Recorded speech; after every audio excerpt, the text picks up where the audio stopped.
Vous êtes bien assis ce matin? Faut que je vous parle un peu. Message d'intérêt public, alors que pas plus tard qu'hier, l'équipe d'Aventure Chasse-Pêche vivait une situation inquiétante et toute particulière. Écoutez bien, là, je vous mets en situation. Comme toutes les semaines, on envoie notre infolette. Ça, c'est pas très important, mais il faut savoir que ce courriel-là qui est envoyé a un « no reply » dessus, ne pas répondre. Hein? Donc, on incite les gens à ne pas nous répondre sur l'infolette. Et, étrangement, on a une réponse suite à l'envoi de cette infolette-là. Un individu qui nous écrit, qui répond à ce courriel-là, qui est censé être sans réponse. On ouvre le message ici et rapidement, on se rend compte que l'individu est en train de s'excuser de ce qui a été dans sa vie pour certaines personnes, son enfant, sa mère, etc. Puis, là, la situation évolue dans le discours. Ça va se terminer bientôt, ne vous inquiétez pas, ma vie s'achève, etc. Je vais en finir. Donc, on termine sur une note d'un individu qui est réellement enclin à atteindre à ses jours. Hein? C'est clairement un message d'alarme, un cri du cœur, un appel à l'aide, parce qu'on termine le courriel en disant « Et je ne crois que cette aide-là n'existe pas », donc l'aide à laquelle cette personne-là fait appel à ce moment-là.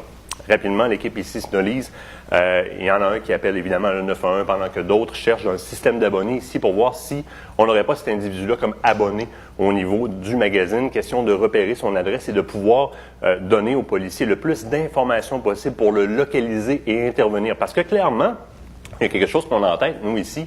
Si c'est quelqu'un qui est membre de notre liste d'infolettes, c'est potentiellement un chasseur. Donc, il est potentiellement armé et il peut atteindre à ses jours très rapidement et c'est loin d'être ce que l'on veut. Donc, les choses se mettent en branle. Très rapidement, on rentre en contact avec le service de police. L'équipe ici fait un job incroyable.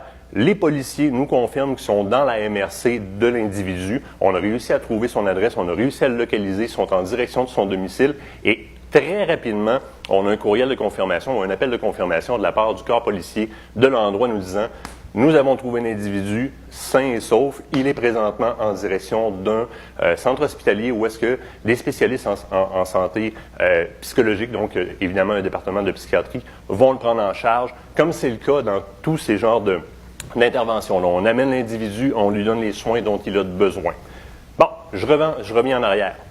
Nous, on a reçu un message qui était très clair. Les choses que cet individu-là voulait faire, potentiellement atteindre à sa vie, étaient clairement identifiées dans le courriel. Hein? On avait un appel à l'aide en avant de nous, là, on ne pouvait pas passer à côté. Mais c'est pas tout le temps comme ça.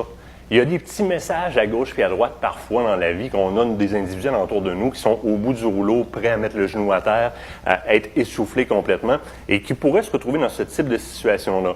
Et là, je fais un appel, oui, à tout le monde, d'être très vigilant et d'intervenir à ces moments-là, mais tout particulièrement avec tout ce qui rôde alentour de nous présentement au niveau de la santé mentale et les grands discours, eh bien, les chasseurs. Sachez que c'est non seulement très important d'agir, mais sachez que vous avez aussi le droit et vous avez la responsabilité civile, dans un premier temps, de contacter les autorités si vraiment vous avez l'idée que cette personne-là peut être dangereuse pour elle-même ou pour les autres. Ou encore, par amour pour un ami ou un proche, si vous voyez que ça va pas bien, d'aller chez cette personne-là et lui dire « Tu sais quoi, buddy? Le temps que ça aille mieux, je vais entreposer tes armes à feu chez nous. Question qu'un malheureux accident n'arrive pas, parce que je t'aime et je voudrais pas que ça arrive, je te les redonnerai par après, il n'y a pas de problème. Je te demande de prendre soin de toi pendant ce temps-là. » Ayez les yeux et les oreilles bien ouvertes. Le message se terminait, le message qu'on a reçu par « Et je ne crois pas que cette aide-là existe en quelque part. » Eh bien, faites la différence, puis faites que ça existe, comme l'équipe ici, J'Aventure Chasse-Pêche a fait hier, prendre cette chose-là en main et rapidement, les policiers localiser et apporter l'aide à cette personne-là qui est tout simplement en détresse psychologique et qui a besoin. Soyez alerte, regardez ce qui se passe alentour de vous, agissez, ne vous gênez pas, il n'est jamais trop tôt pour agir. C'était mon message, c'est à nous que c'est arrivé. Si ça arrive dans votre vie à vous, vous savez quoi faire.